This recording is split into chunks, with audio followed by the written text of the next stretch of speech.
좌우 서로를 좀 바라보시면서 잘 왔어, 반가워 이렇게 하면서 인사 나누겠습니다. 네, 한 명씩 꼭 눈 마주 보면서 하세요. 환영하고 축복합니다. 이제 각자 자리에서 일어나셔서 하나님 앞에 사도신경으로 우리 신앙을 함께 고백하겠습니다.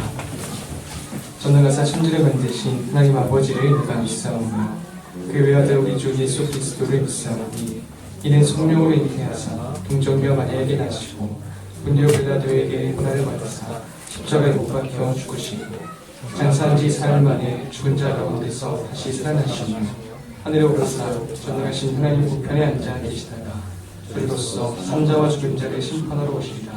성령을 믿사오며 거룩한 공예와 성도가 서로 교통하는 것과 죄를 사하여 주시는 것과 몸이 다시 사는 것과 영원히 사는 것을 믿사옵나이다. 아멘.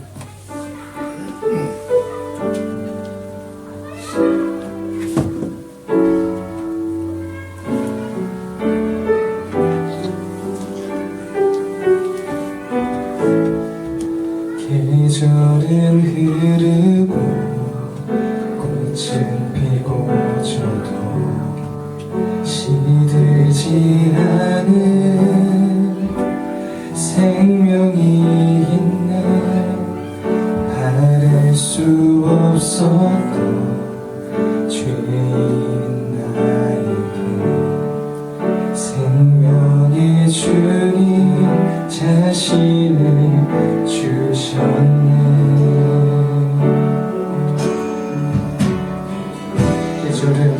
계절은 흐르고 꽃은 피고 저도 시들지 않은 생명이 있네. 바랄 수 없었던 죄인 나에게 생명의 주님 자신을 주셨네. 나의 삶은 내 주 예수의 것이니 내 생명 다해 예수로 살리. 내 모든 것 내 주 예수의 것이니 내 전부 되신 예수로 살리.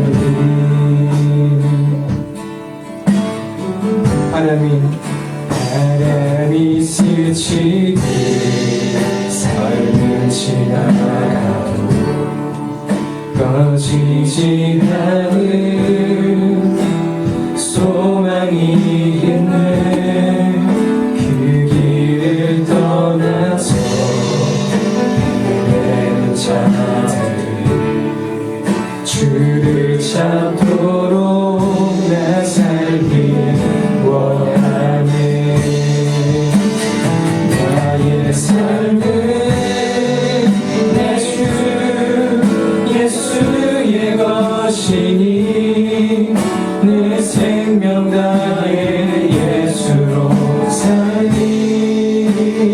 내 모든 것 내 주 예수의 것이니 내 전부 되신 예수로 살리. 그런즉 이제는 나 산 것 아니요 내 안에 주께서 사시는 것이라. 그런즉 이제는 나 산 것 아니요 내 안에 주께서 사시는 것이라.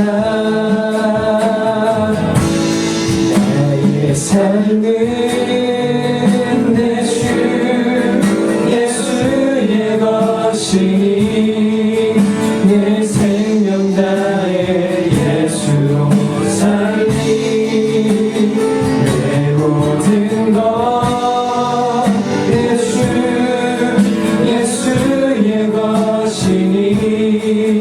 내 전부 되신 예수로 마음 고백합시다. 나의 삶은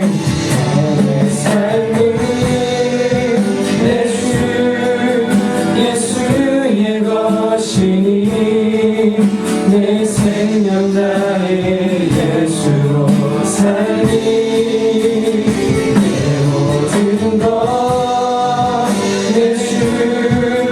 예수의 것이니 내 전부 되신 예수로 살리.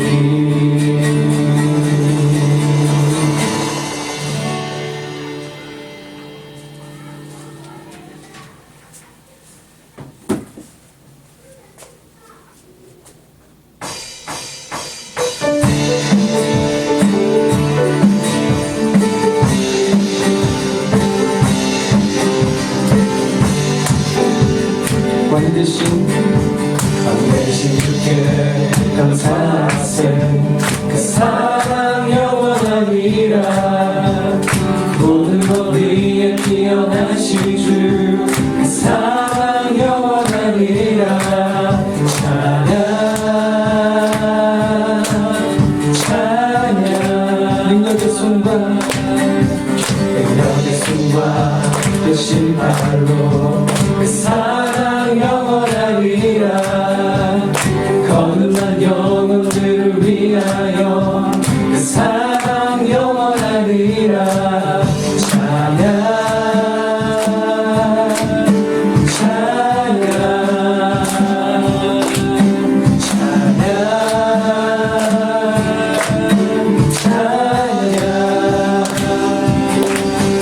영원히 신실하신 능력의 하나님 영원히 함께하리.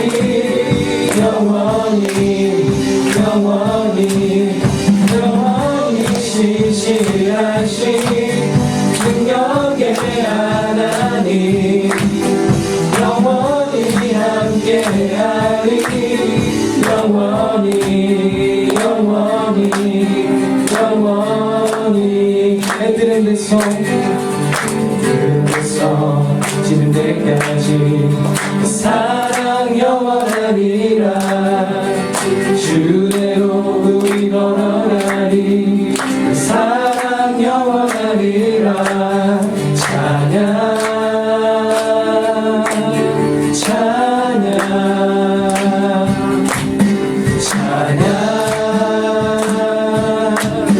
다시 한번 고백합시다.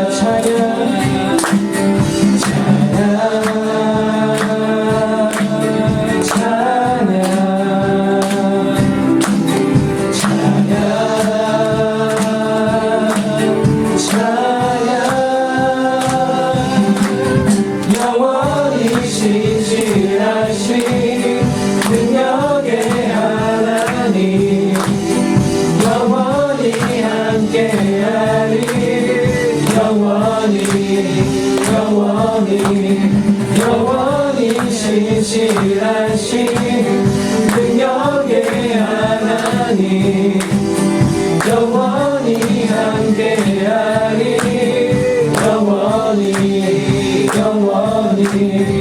영원히 주 신실하신 놀라워. 주 신실하신 놀라워. 죄인의 마음 흔들네. 자비의 물가로 인도하시니 그것도 끊지 못해. 주여 기억하소서. 주 백성 자녀들 진실한 주님의 약속. 주님의 은혜 내게 넘치네. 나를 향한 주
주님께 영원의 박수 드리겠습니다.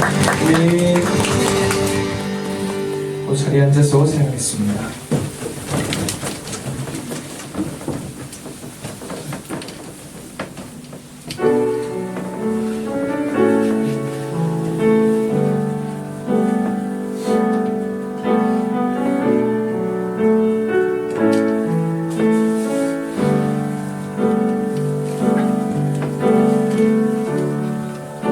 주님 손에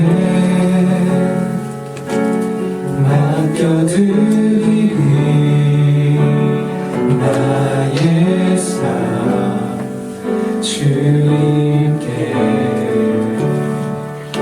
주님 손이 나의 삶 붙드네 나 주의 것 영원히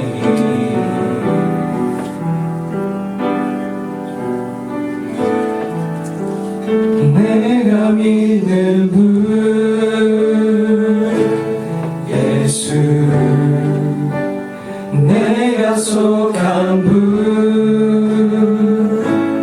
예수 삶의 이유 되시네 내 노래 되시네 내가 믿는 분 예수 내가 속한 분 예수 삶의 이유 되시네 내 노래 되시네 전심으로 주와 함께 주와 함께 걸어가리라 모든 길을 주실래 주 뜻 안에 나 살아가리 주의 약속을 영원해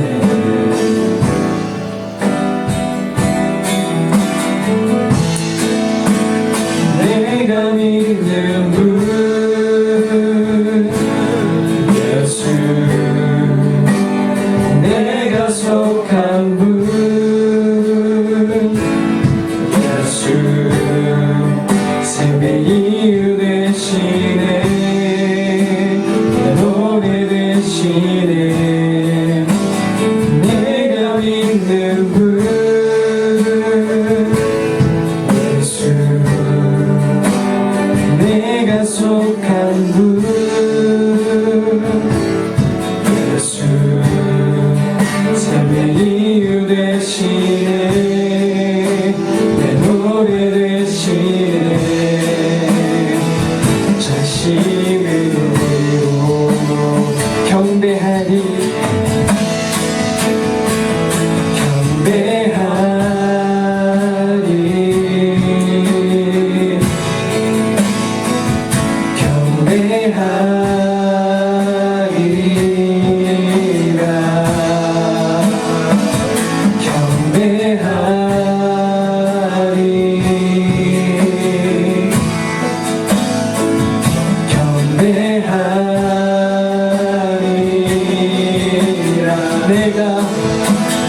내가 믿는 분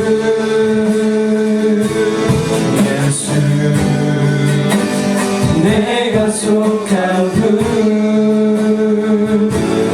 예수 삶의 이유 되시네 내 노래 되시네 내가 믿는 분 내가 믿는 분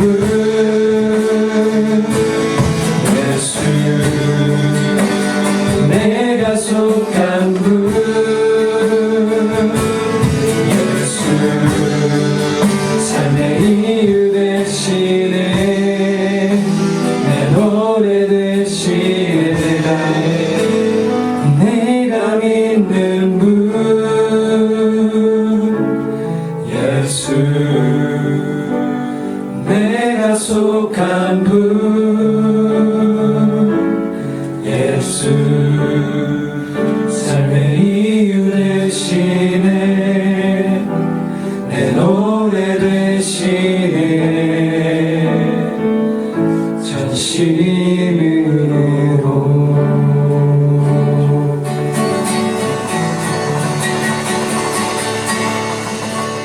우리 기도하겠습니다.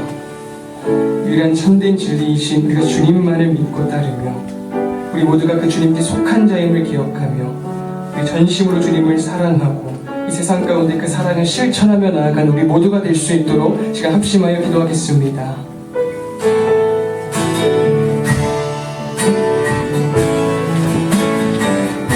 감사합니다. 저를 불러주시는 자 되신 감사 하나님 이 세상 가운데 다시금 주님 속한 자로 고백합니다. 모든 주님을 찬양하고 예배하길 원합니다. 하나님 주님 만나주시고 깨닫게 해주시고 주의 말씀을 통해서 내 마음 가운데 역사해 주시옵소서.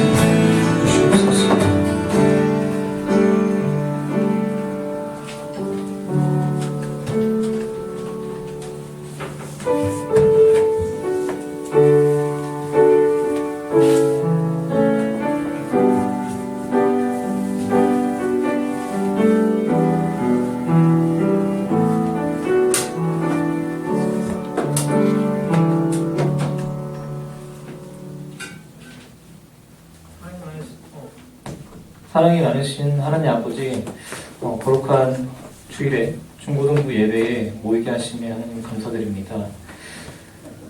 우리 모두가 하나님 앞에 신령과 진정함으로 예배하게 하시고 또한 목사님 말씀을 통해 우리가 변화되게 하시고 목사님이 성령 충만함으로 말씀을 전할 수 있게 하옵소서. 또한 아이들이 말씀에 집중할 수 있도록 도와주시고 용기와 담대함을 주셔서 하나님의 말씀에 순종하여서 세상을 살아가게 하시옵소서. 이 모든 말씀 예수 그리스도 이름으로 기도드렸습니다. 아멘.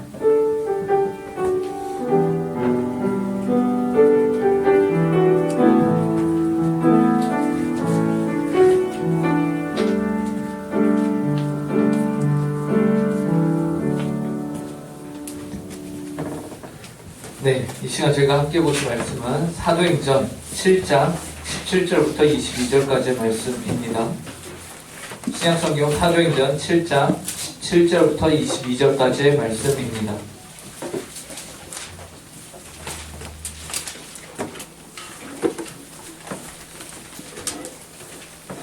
네, 이 시간 저에게 주신 하나님의 말씀입니다. 하나님의 말씀을 들으시기 바랍니다. 하나님이 아브라함에게 약속하신 때가 가까움에 이스라엘 백성이 애굽에서 번성하여 많아졌더니 요셉을 알지 못하는 새 임금이 애굽 왕위에 오르매 그가 우리 족속에게 교활한 방법을 써서 조상들을 괴롭게 하여 그 어린 아이들을 내버려 살지 못하게 하려 할세. 그때에 모세가 낳는데 하나님 보시기에 아름다운지라 그의 아버지의 집에서 석 달 동안 길리더니 버려진 후에 바로의 딸이 그를 데려다가 자기 아들로 기름해 모세가 애굽 사람의 모든 지혜를 배워 그의 말과 하는 일들이 능하더라.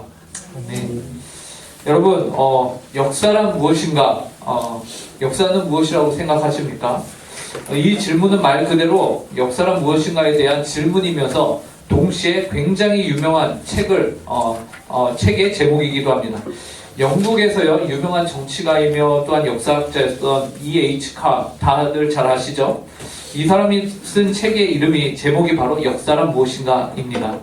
이 책에서는 역사에 대하여서 뭐라고 말하냐면요, 역사란 과거와의 끊임없는 대화이다 라고 말하고 있어요. 네, 역사에 대한 정의 굉장히 많이 들어가서 알고 있죠. 과거와 끊임없이 대화하는 것, 이것이 바로 역사다라는 거죠. 어디에선가 많이 들어본 이야기고 굉장히 유명한 정의입니다. 우리는 이런 질문을 해볼 수 있을 것 같아요. 만약에 이 과거와의 끊임없는 대화가 역사라고 하는데 만약에 이 대화가 단절이 된다면, 만약에 우리가 대화하기를 끊어버린다면 그러면은 어떠한 일이 벌어질까요? 예, 대화가 단절이 된다면 당연히 큰 문제가 생길 것이에요.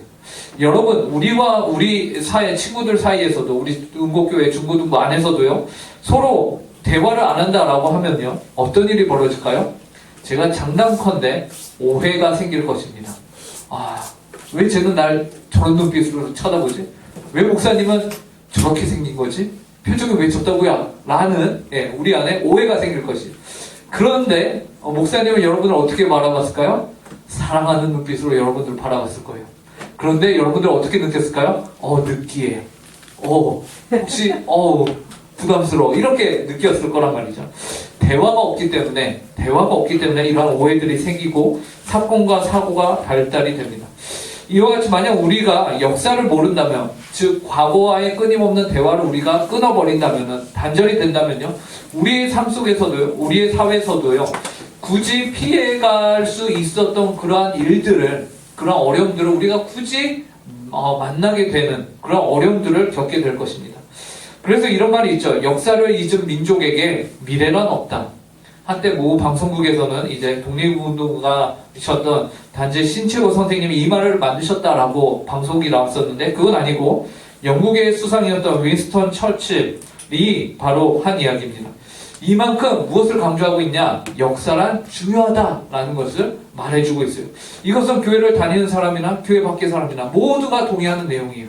역사란 중요한 것이죠. 만약 역사를 잊는다면 그 민족은 미래가 없을 정도로 역사는 중요한 것입니다.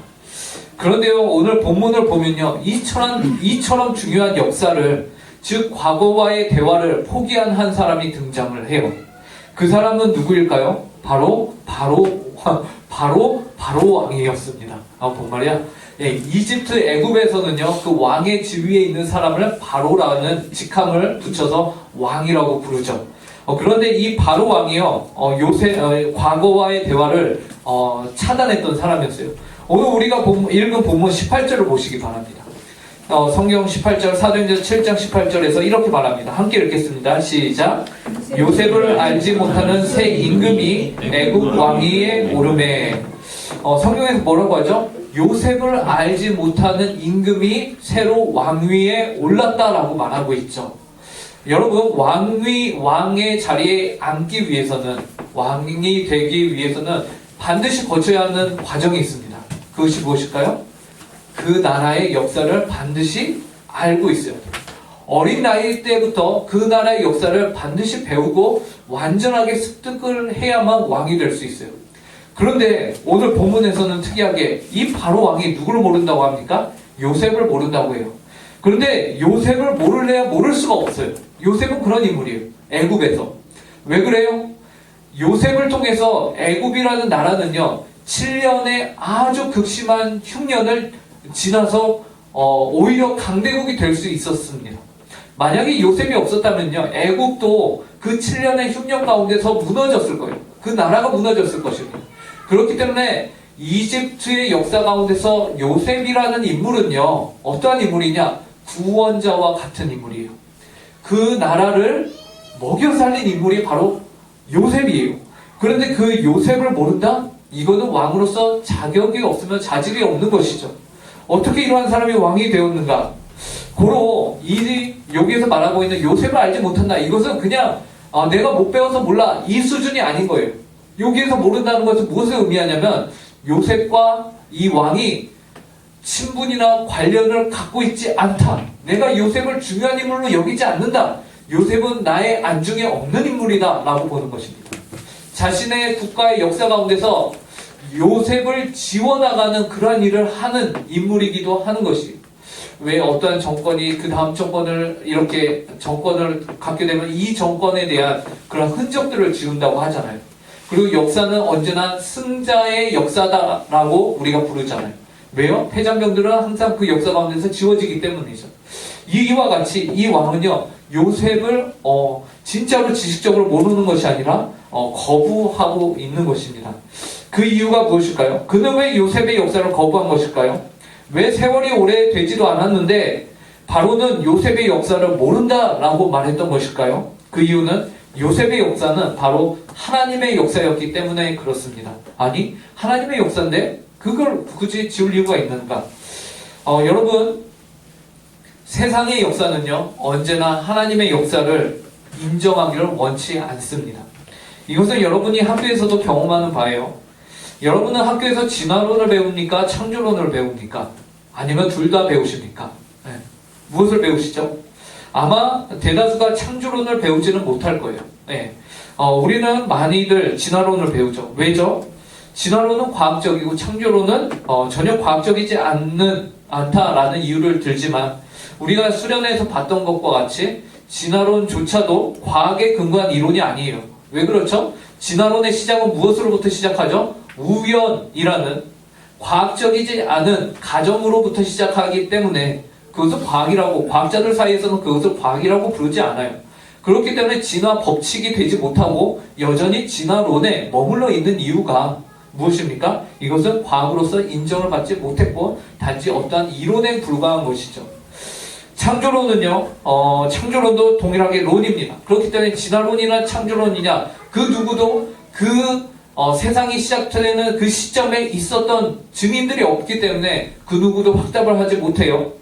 하지만 우리는 창조론은 하나님의 역사인 것은 우리가 인정을 합니다. 그죠? 이 성경에서 말하고 있고, 이 성경에서 말하고 있는 하나님의 역사. 우리는 이 세상에는 세상의 역사가 있고, 하나님의 역사가 있다라는 사실을 그렇기 때문에 알게 돼요. 두 가지의 역사가 공존을 합니다. 하나는 세상의 역사, 하나는 하나님의 역사예요. 그런데 세상의 역사보다 우리는 하나님의 역사가 더 크고 더 옳은 길로 우리를 인도하는 역사다라는 것을 기억해야 합니다. 이 하나님의 역사야말로 우리가 반드시 알아야 하는 역사인 것이죠. 그런데 오늘 본문에서 애굽의 새롭게 왕이 된 바로는요, 하나님의 역사였던 바로 이 요셉을 자신은 모른다라고 말하고 있다라는 것입니다. 이것은 무엇입니까? 하나님의 역사를 거부하고 세상의 역사만 인정을 하겠다라는 것이죠. 그런데요, 정작 하나님의 역사를 빼버린 세상의 역사는 온전한 역사가 되지 못한다라는 거예요. 그런데 여기서 더 큰 문제가 발생합니다. 그것은 세상이 단지 하나님의 역사를 알기를 거부하는 것, 그러니까 그 하나님의 역사를 모르는 것, 그런 무지에서 끝나는 것이 아니라 한 발짝 더 나가서 세상의 역사를 방해하고 있다라는 것입니다. 우선 본문 17절에서요, 이렇게 말합니다. 하나님이 아브라함에게 약속하신 때가 가까움에 이스라엘 백성이 애굽에서 번성하여 많아졌더니, 하나님께서는요, 그분의 역사 가운데 때를 정하셨어요. 그래서 그 때가 어떤 때냐면 아브라함에게 약속하신 때가 가까워 왔다. 아브라함에게 하나님이 약속하신 것이 무엇이냐면 창세기 12장에서 아브라함을 부르시면서 하나님이 내가 너로 큰 민족을 이루겠다라고 말씀하셨어요. 그죠? 우리가 수련회 때 봐서 알죠? 근데 그 큰 민족을 이루겠다고 해서 아브라함이 99세까지 자식이 있었나요? 없었나요? 없었어요. 사라를 통해 얻은 자식이 한 명도 없었어요. 그러다가 100세가 되어서야 누구를 낳았죠? 이삭을 하나님이 주셨어요. 꼴랑 아들 하나 이삭 주셔놓고서는 너를 통해서 위대한 민족을 만들겠다라고 하셨거든요. 근데 그 하나님의 때가 아브라함의 때가 아니었어요. 아브라함과 약속하신 그 하나님의 때는 언제 이루어지냐? 오늘 본문에 나와 있듯이 이 이스라엘 민족들이 애굽으로 들어간 다음에 그 애굽에서 하나님의 때가 이루어진 것이었어요. 그래서 하나님이 아브라함에게 약속하신 때가 가까우면은 언제냐? 바로 이스라엘 민족들이 애굽에 있을 때였어요. 그런데 여러분, 이 애굽에 들어간 인원이요, 처음에 아브라함 아래에 이삭이 있고 이삭 아래에 누가 있었냐면 야곱이 있고, 그 야곱을 통해서 12아들이, 그제서야 이제 12아들이 생기는데, 그 12아들을 포함한 그 아브라함의 후손들이 애굽으로 들어갔을 때에 그때 몇 명이었냐면 75명이었습니다. 우리가 오늘 보진 않았는데 오늘 본 그 본문 앞에 14절을 한번 보시기 바랍니다. 14절을 저희가 함께 읽어볼까요? 사도행전 7장 14절입니다. 함께 읽겠습니다. 시작. 요셉이 사람을 보내어 그의 아버지 야곱과 온 친족 75사람을 청하였더니, 요셉이 애굽의 총리로 있으면서 자신의 가족들을 이제 오라라고 불렀을 때에 몇 명이었어요? 75명이었어요. 예. 그 가족을 해서 75명. 그런데 이 사람 75명이요, 출애굽을 할 때는요, 몇 명이 돼서 나오냐면요, 예. 굉장히 많은 인원이 나오는데, 여러분, 한번 출애굽기 1장을 보실까요? 출애굽기는 저희가 찾기 쉬우니까 한번 찾아보시죠. 창세기 다음에 있는 책이 출애굽기.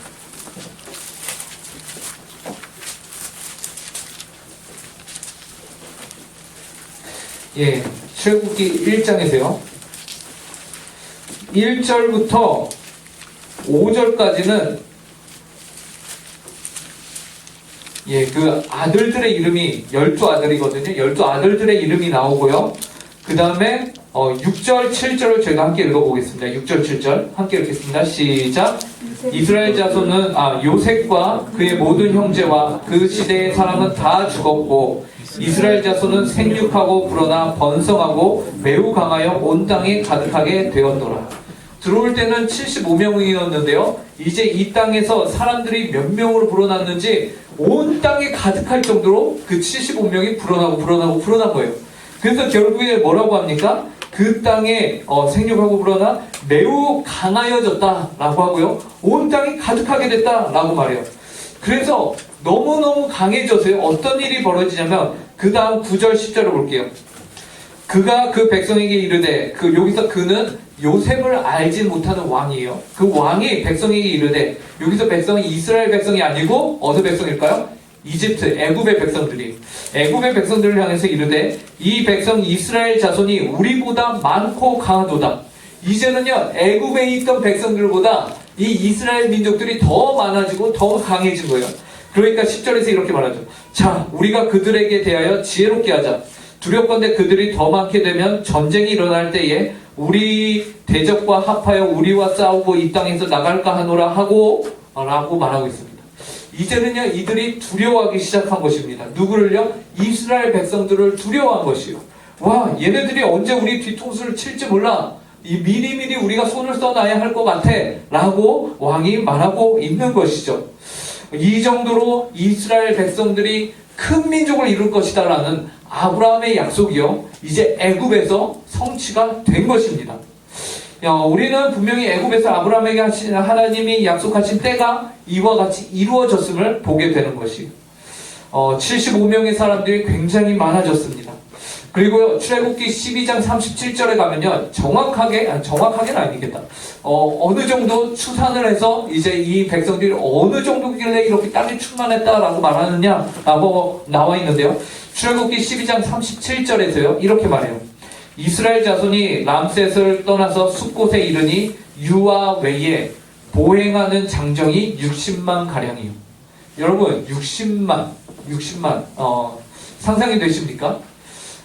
근데 이 60만 명이요 누구만 60만 명이냐? 장정, 걸어다니면서 장정, 그러니까 20세 이상으로 남자들만 60만 명이고 그들이 가정을 가졌다면은 그 남자들이 가정을 가졌다면 와이프가 있을 것이니까 120만. 거기에다가 자녀들이 있었다면 이 당시에는 자녀들이 한둘을 낳는 게 아니죠. 요셉만 봐도 몇 명이요? 야구만 봐도 12아들. 그러니까 기하급수적으로 불어나면은 우리가 대충 400만까지 예상을 해봅니다. 400만이나 되는 인구로 불어납니다. 75명에서 400만 명으로 불어나게 된 것이죠. 엄청난 인구가 하나님의 약속 가운데 성취가 되었음을 우리가 보게 됩니다. 그런데 문제는 무엇이냐면 이것이 하나님의 역사잖아요. 이러한 하나님의 역사를 세상이 가만두지 않는다라는 것입니다. 세상이 어떻게 가만두지 않느냐? 오늘 본문 18절 19절을 보시면요 이렇게 말합니다. 요셉을 알지 못하는 새 임금이 애굽 왕위에 오르매 그가 우리 족속에게 교활한 방법을 써서 우리 조상들을 괴롭게 하여 그 어린 아이들을 내버려 살지 못하게 할세.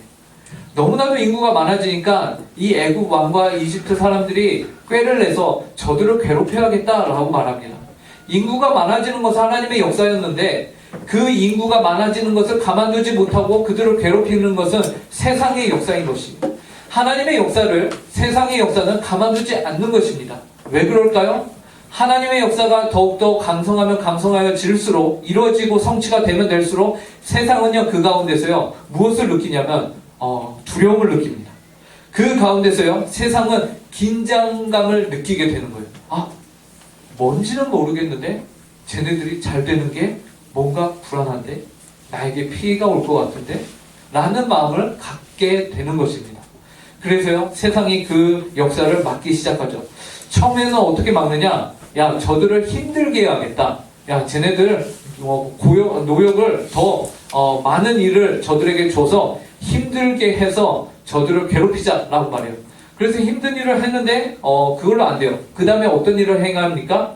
안 되겠다. 저들에게서 태어나는 아기들을 봤을 때에 남자애들은 바로 죽여버려라 라는 명령을 이 층 가운데서 내리게 되는 것입니다. 여러분, 갓 태어난 아기를 보고서 남자애들은 다 죽여라, 여자애들은 그냥 놔둬 라고 말하는 그런 극악무도한 그런 정책을 누가 펼쳐요? 요셉을 알지 못하는 왕. 그 왕은 누굽니까? 바로 왕인데 어떤 왕이에요? 하나님의 역사와 상관없는 왕이 하나님의 역사를 방해하고 있다라는 것이죠. 그래서 우리는 굉장히 이러한 현실을 보면서 두려움 가운데 있게 되는 것입니다. 그런데요, 우리가 이 오늘 본문을 통해서 다시 한번 우리 가운데 위로가 되고 우리 가운데 힘이 되는 사실은 무엇이냐면요, 세상이 아무리 하나님의 역사를 멈추려고 노력을 한다 해도요, 결코 하나님의 역사는 멈추지 않는다. 세상이 하나님의 역사를 멈출 수 없다라는 사실이에요. 여러분, 오늘 본문 사도행전 7장 19절에서는 요셉을 알지 못하는 애굽 왕이 새로운 왕위에 올라서 무엇을 하느냐? 이렇게 괴롭히는 그 어린아이들을 내버려 살지 못하게 하는 일을 행했거든요. 근데 그 다음에 20절을 보시기 바랍니다. 20절부터 22절까지 저희가 한 목소리로 함께 읽어보도록 하겠습니다. 함께 읽겠습니다. 시작. 그때에 모세가 낳는데 하나님 보시기에 아름다운지라 그의 아버지의 집에서 석 달 동안 길리더니 버려진 후에 바로의 딸이 그를 데려다가 자기 아들로 기름해 모세가 애굽 사람의 모든 지혜를 배워 그의 말과 하는 일들이 능하더라.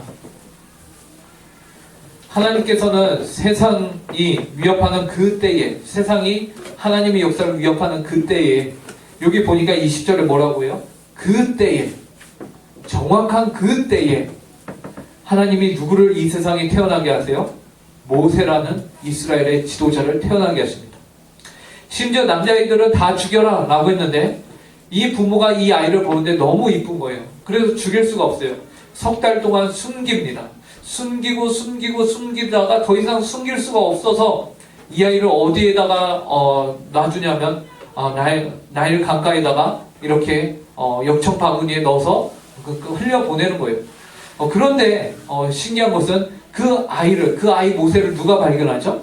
여러분 이집트의 왕자 다 보셔서 알죠? 바로 모든 아이를 죽여라 라고 말했던 그 바로 왕의 딸인 공주가 그 아이를 보고서는, 모세를 발견하고서는 너무 이뻐서 자신의 궁전으로 데려다가 키웁니다. 그래서 보니까 뭐라고요? 버려진 후에 바로의 딸이 그를 데려다가 자기 아들로 기름해 22절에 보니까 모세가 애굽 사람의 모든 지혜를 배워 그의 말과 하는 일들이 능하더라. 이 모든 것들이 누구의 역사예요? 하나님의 역사입니다. 하나님의 역사를요, 세상이 막으려고 하였으나 오히려 그 세상이 하나님의 역사 가운데 동참하고 있는 것을 우리가 보게 되는 거예요. 하나님의 역사는요, 눈에 보이진 않았어요. 모세가 어릴 때 나 여기 있습니다 하고 이렇게 전 세계로 방송이 나가거나 그런 인물이 아니었어요. 그죠? 그런데 그 조그만 한 아기의 바구니가 한 공주에게로 인도가 되고 그 공주는 그 어린 아기를 그의 평생의 자식으로 키우며 그 당시 최대 강대국인 애굽의 모든 학문과 지식과 역사를 배우는 그런 왕자로 키우게 된 것이죠. 이 모든 것이 누구의 역사입니까? 하나님의 역사예요. 그때에 모세가 하나님을 태어나게 하셨다라는 것이죠.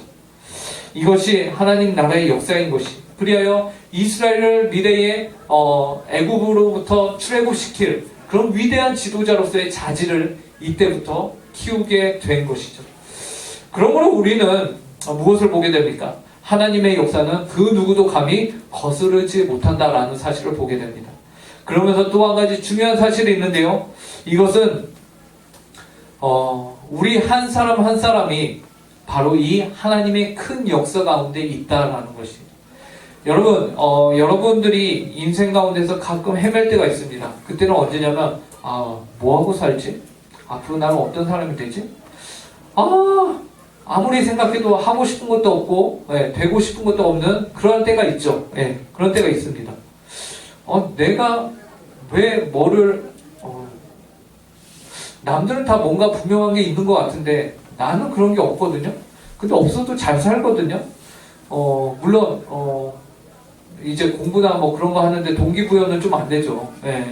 그리고 방향 이제 진로를 잡는데 어려움은 좀 있죠. 그래서 우리가 헤맵니다. 근데 여러분 헤매실 필요가 전혀 없습니다. 왜 헤매게 되냐면은 우리가 나 자신에게 너무 집중하게 되면은 우리가 헤매게 됩니다. 내가 내 인생의 주인공이고 내가 내 인생에 뭔가 위대한 것을 이루려고 하고 하면은 우리는 헤매게 되어 있어요. 하지만 중요한 것은 무엇이냐면요. 여러분이 여러분의 인생의 주인공이 아니에요. 네. 여러분의 인생의 주인공은 누구예요? 하나님이십니다. 하나님의 역사가 있고요. 그 안에 여러분의 인생이 투입이 되는 거예요. 하나님의 역사 가운데 모세가 태어났어요. 그때에. 그거와 같이 하나님의 역사가 지금 진행이 되고 있어요. 언제부터? 여러분이 태어나기 전부터. 그리고 계속 진행이 될 거예요. 언제까지? 여러분이 죽은 다음에도 진행이 될 거예요. 중요한 것은 무엇이냐면요. 하나님의 역사가 이렇게 흐르고 있는데 그 역사 가운데 나는 어느 위치에 있는가를 파악하는 게 중요합니다. 내가 어떤 위대한 사람이 되어서 내가 하나님의 역사를 이끈다가 아니라 하나님의 역사가 이미 진행이 되고 있는데 그 안에서 나는 어디쯤에 있는가를 파악하는 거예요. 그것을 아는 것이 중요하죠. 근데 그 역사 가운데 여러분들이 있음으로 인해서 여러분들의 인생은요 전혀 쓸데없고 버리는 인생이 없다라는 것을 기억하시기 바랍니다. 여러분 모세가 40세 때까지 왕궁에서 컸어요. 당대의 최고로 좋은 교육이라는 교육은 다 받았어요. 모세는요 싸움도 잘했죠, 운동도 잘했죠, 언어도 잘했죠, 논술 모든 것에 능통하지 않습니다. 그죠? 그런 모세였습니다. 근데요 그 모세가요 40세에 살인자가 되고 그 살인자가 된 다음에 80세까지 자신이 배운 그 모든 리더십을 단 하나도 사용하지 못하고 어디서 썩는지 아십니까? 광야에서 양치다가 40년을 보냅니다. 어떻게 보면요 모세의 그 40년은 버리는 40년이 될 수 있습니다. 그런데 하나님 앞에서는요 버리는 40년은 없었어요. 하나님은 모세의 그 모든 것을 하나님의 때에 적절하게 다 사용하셨습니다. 여러분 보실 때 저도 그랬거든요. 아 내가 지금 이거 뭐하고 있나, 내가 인생 이렇게 허비하면서 살아도 되나. 나는 허비한다고 생각 안 했는데 주변에서 다 허비한대. 일명 저를 뭐라고 불렀죠? 백수, 100 워터. 그래서 저를 그렇게 부르면서 그랬는데 여러분 나중에 되고 보니까 그 인생의 모든 순간순간이요 하나님이 저희에게 허락하신 너무나도 귀한 순간이고 버릴 것이 하나도 없더라라는 것을 이제서야 깨달게 되는 겁니다.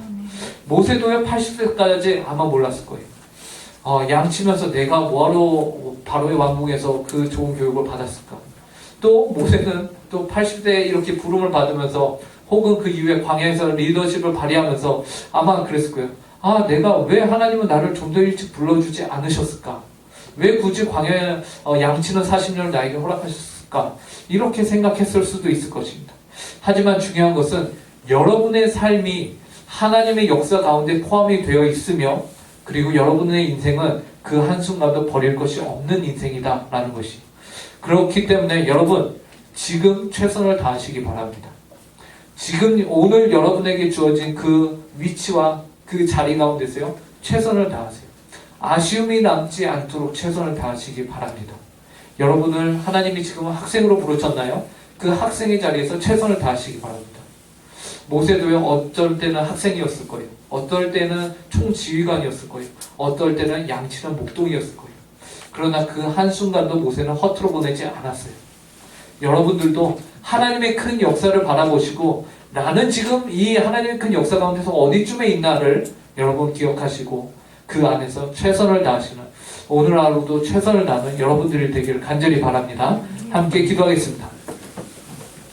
하나님 아버지 하나님의 때는 아브라함과 약속하신 그 때는 하나님이 많은 민족을 주시겠다고 하셨던 그 때는 심지어 아브라함이 이 땅에 없을 때였습니다. 애굽에서 많은 그 12아들들도 죽고 나서 하나님은 그 땅에서 아브라함의 후손들이 정말로 그 온 땅을 덮을 만큼 번성하도록 하셨습니다. 또 하나님께서는 모세를 그때에 허락하셨습니다. 모두가 하나님의 역사를 방해하려고 어린아이를 죽이는 그때에 하필 그때에 하나님은 모세가 그 가운데서 태어나게 하셨고 모세를 보호하셨습니다. 이로 말미암아 하나님의 역사는 그 누구도 막을 수 없음을 저희가 보게 됩니다.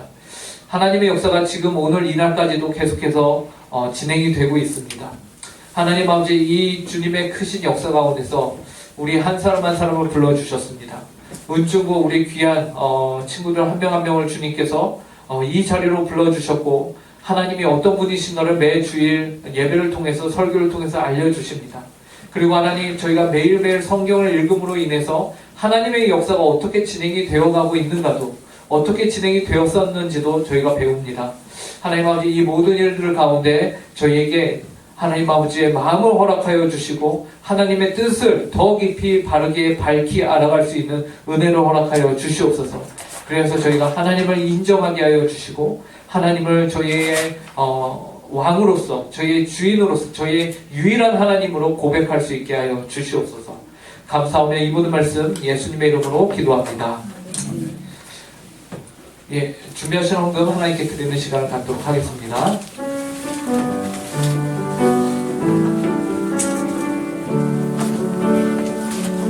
주님께 드립니다. 주님께 드립니다. 나비로 가난하고 부족하지만 주님께 드립니다. 주님께 드립니다. 오 주님, 은혜 받아주소서. 주님께 드립니다. 주님께 드립니다. 나비로 가난하고 부족하지만 주님께 드립니다. 주님께 드립니다. 오 주님, 은혜 받아주소서. 기도하겠습니다. 하나님 아버지, 감사합니다. 오늘도 저희 예배를 받아주시고 또한 저희가 가진 작은 것을 주님께 드립니다. 하나님 아버지, 이것이 쓰이는 곳마다 하나님의 뜻이 온전히 성취되며 하나님께서 영광을 받으시는 그러한 일들이 있게 하여 주시옵소서. 하나님 아버지, 저희가 드리는 작은 것과 함께 저희 자신을 이 시간 주님께 드립니다.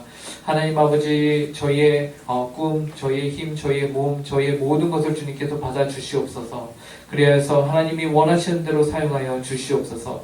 또 한 주를 살아갑니다. 하나님의 역사 가운데 살아가는 저희 모든 친구들이 되게 하여 주시옵소서. 그리하여서 저희 응호교회 중고등부가 하나님의 역사는 결코 세상의 역사가보다 역사에 꺾이지 않으며 멈추지 않음을 알고 그것을 삶으로 실천해내는 한 사람 한 사람이 될 수 있도록 은혜를 허락하여 주시옵소서. 감사하며 이 모든 말씀 예수님의 이름으로 기도합니다.